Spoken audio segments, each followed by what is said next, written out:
Hello and welcome to the channel. So, do you ever find yourself in a situation where you don't know what to photograph? You think the only things worth photographing you have to travel a long distance for, or the only photos worth taking are at sunrise and sunset? Well, that's exactly how I felt about 6 months ago, until I decided to embark on a project to photograph my local area. So in this video today, what I'm going to talk to you about is a little bit more about that project. I'll share some of the images that I get from today, and I'll also share some helpful ideas, hints and tips to help you get started with your own local photography project if that's something you're interested in. So my name's Anthony, by the way, and depending on when you're watching this, this is the first video on my YouTube channel. Okay, let's see what we can get from today.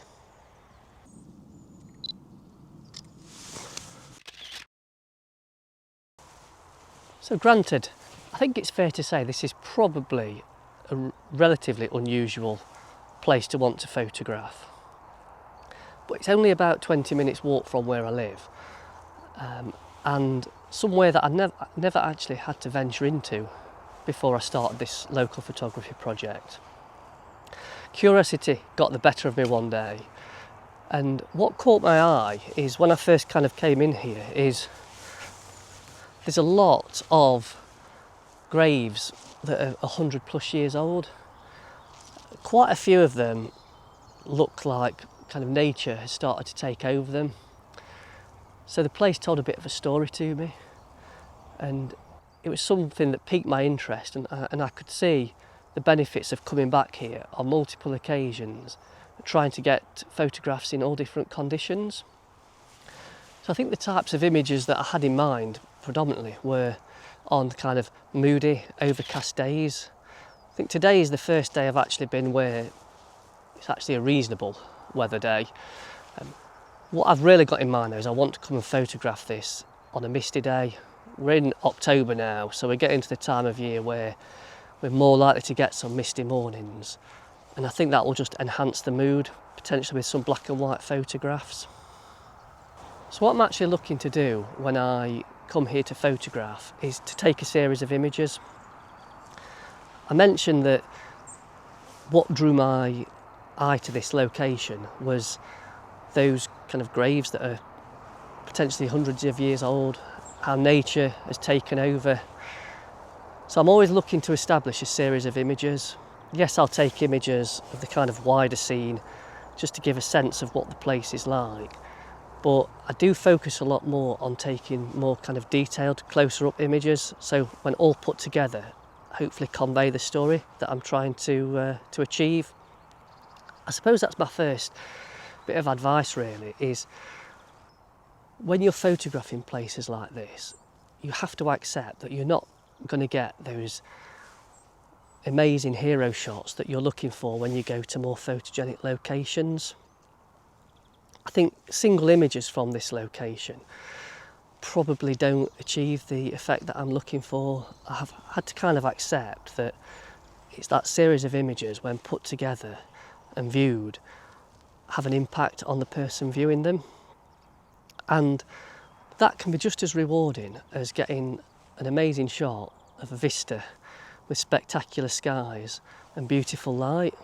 To be honest, I'm at the point now in my photography where those types of images just don't inspire me anymore. I'm much more motivated to get those images that mean something to me and tell a bit of a story to me. If other people like them, fantastic. And I suppose that's my second tip really, is this type of photography kind of draws you back to why you started photography in the first place. So this has caught my eye every time I've visited here. I just can't seem to get an image that I'm happy with of it though. I mean, it's absolutely massive. Obviously, nature's taken over. It actually dates back to 1809, so before I was born. Kind of behind it, I've looked at it from all angles. Behind it there's quite an old house, a big house. And I think that is definitely going to be something that's going to suit a a misty day. But I'm hoping, whilst we've still got some leaves on the trees, because I do like the autumn colours behind, so I think mist with a pop of autumn colour, nature taking over that, I think that's got the potential to be a nice image for the set that I'm trying to create.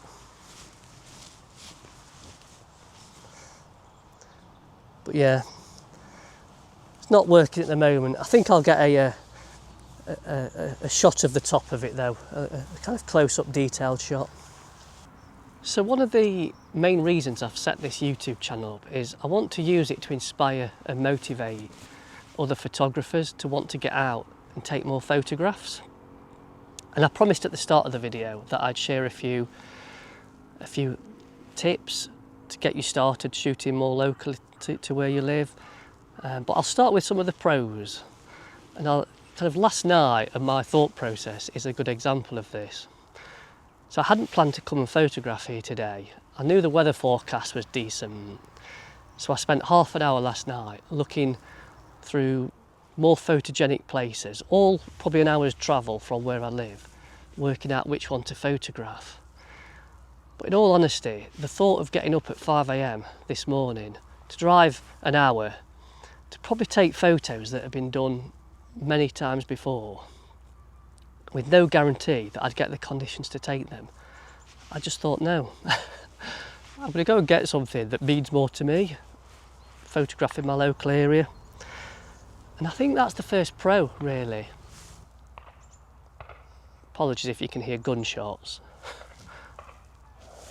I think someone must be shooting pheasants in the woodland over there.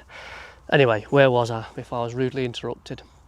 So I think the first thing is shooting locally just takes away all of those excuses.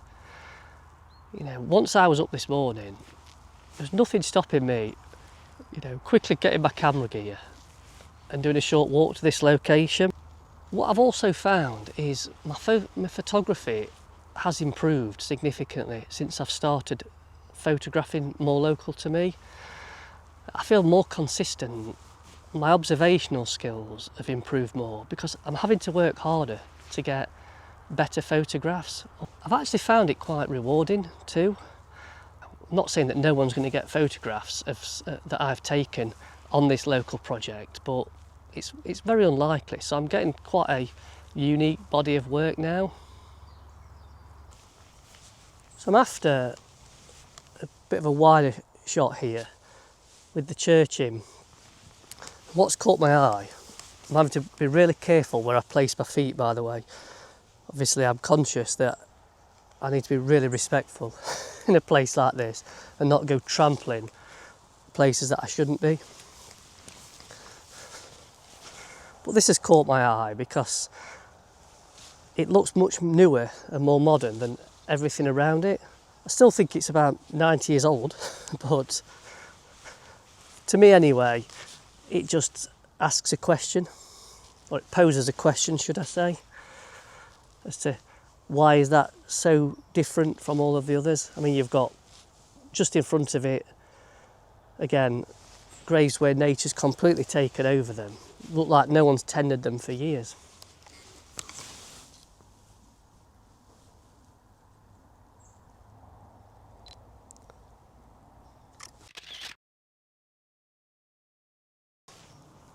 So I think as a standalone image, this would people would just flick by it without a second thought.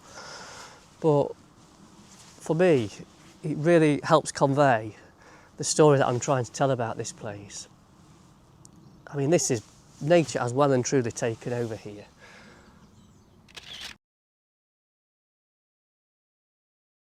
Right, okay, so I promised I'd share a few tips to hopefully help inspire you to want to go out and shoot locally yourself.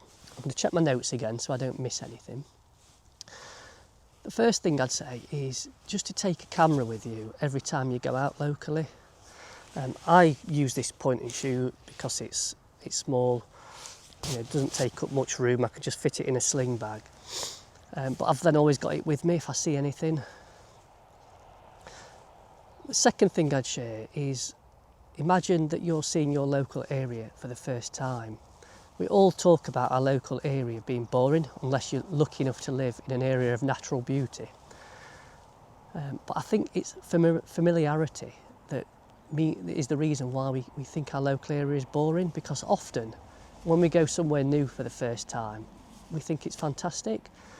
And I don't think that would be any different if someone arrived where you live for the first time and saw it with fresh eyes. So that's the approach I've taken. And it's made me a lot more observant, and I've spotted things like here that I've never been to before. Keep a list of local spots that you found interesting so you can return back to them time and time again. The beauty of photographing locally is it's easy to return to the same places. So I've already mentioned I've been here a few times now, and I'm going to keep coming back. I want to come back in mist, as I've explained. And I think this place will be transformed in snow, like most places are. And this is easy for me to get to on foot. Try and set yourself challenges too, just to keep it interesting. As I say, I think through the summer, there's been very few days when I haven't actually gone out with my camera. But I've set myself challenges when I've been out. For example, I've shot black and white on some days when the conditions have benefited from that. I've sometimes limited myself to only being able to take a certain number of shots, which has helped me focus on kind of quality over quantity. And focus on building a series of images too. I think that's what the biggest thing I've learnt from this. I've learnt to recognise that photography is a lot more than just about getting hero shots, portfolio-worthy shots, which we know only come along really. A series of images for me is often so much more powerful than just one shot of a beautiful vista in glorious light. Okay, so I think my challenge to you is, if you're not already doing so, just to give it a go.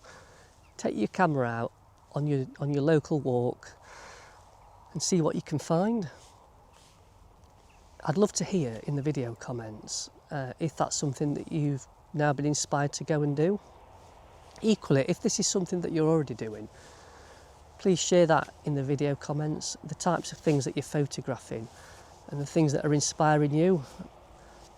Anyone who's reading those comments can also take inspiration from those.